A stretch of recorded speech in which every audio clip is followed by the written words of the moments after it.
Dr. Marcus Hale was the kind of man people whispered about with respect. A celebrated heart surgeon in Chicago, his hands had saved countless lives, his name graced medical journals, and his reputation attracted patients from across the country. But behind his sharp intellect and calm demeanor, Hale carried a reputation in the hospital halls that was more complicated. He was admired, yes, but also envied.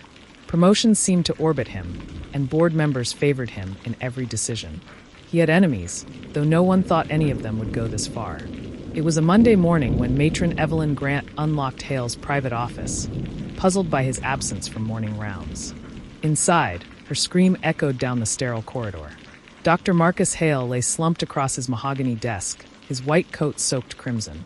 A surgical scalpel, eerily symbolic, jutted from his abdomen. The air was heavy with metallic blood, and the papers on his desk were streaked red where his hand had tried, and failed, to write something before death. The hospital froze. The staff huddled in shock. A healer had become the victim, murdered in the very place where lives were meant to be saved. Detective Laura Jensen, hardened by years of homicide cases, led the investigation. At first glance, it seemed personal. No sign of forced entry, no theft. Whoever killed Hale knew him, and knew how to get into his office without suspicion. Security cameras told a partial story. Footage showed colleagues entering and leaving, but curiously, the cameras outside Hale's office had been disabled the night before. That wasn't a coincidence. As detectives dug deeper, Hale's immaculate public image began to crack. Financial tensions. Hospital records revealed that Hale had recently clashed with the administration over funding cuts. He accused someone of falsifying research during a board meeting, though he never named the culprit. Personal strain. His marriage, once picture-perfect, was unraveling. His wife confessed that Hale had been sleeping at the hospital more than at home. He was hiding something, she whispered. Professional rivalries. Colleagues described jealousy simmering in the surgical wing. Hale had been offered the chief of surgery role, a position that another senior surgeon, Dr. Adrian Cole, had coveted for years. For weeks, suspicion spread like infection.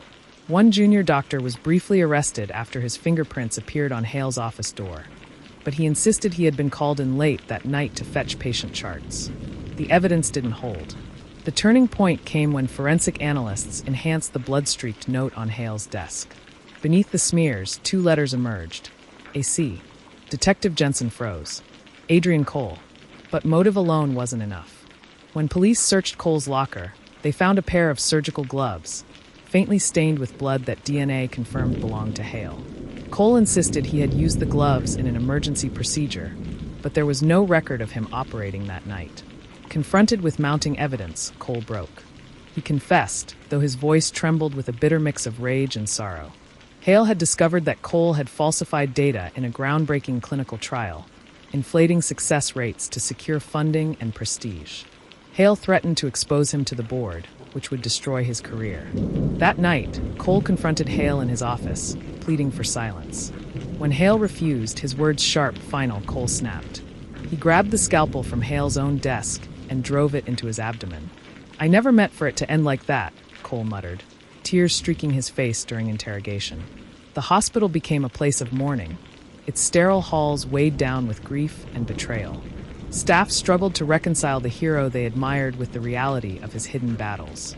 Patients left flowers at the hospital gates, whispering gratitude for the man who had once saved their lives. For Hale's wife, the truth was unbearable. She had lost her husband not just to violence, but to the twisted ambitions of a man they both once trusted. Cole was charged with first-degree murder. In court, the prosecution painted him as a man consumed by envy, willing to kill to bury his lies. The defense argued passion and desperation. The jury sided with the evidence, guilty. But the verdict offered little comfort. Hale's death remained a wound not just in his family, but in the entire medical community. The surgeon who had spent his life mending broken hearts had his own life ended by a colleague's betrayal. Dr. Marcus Hale's story became a grim reminder. Behind hospital walls, where life and death are weighed daily, ambition and rivalry can breed deadly consequences. The scalpel, once a tool of healing, had been twisted into a weapon of silence.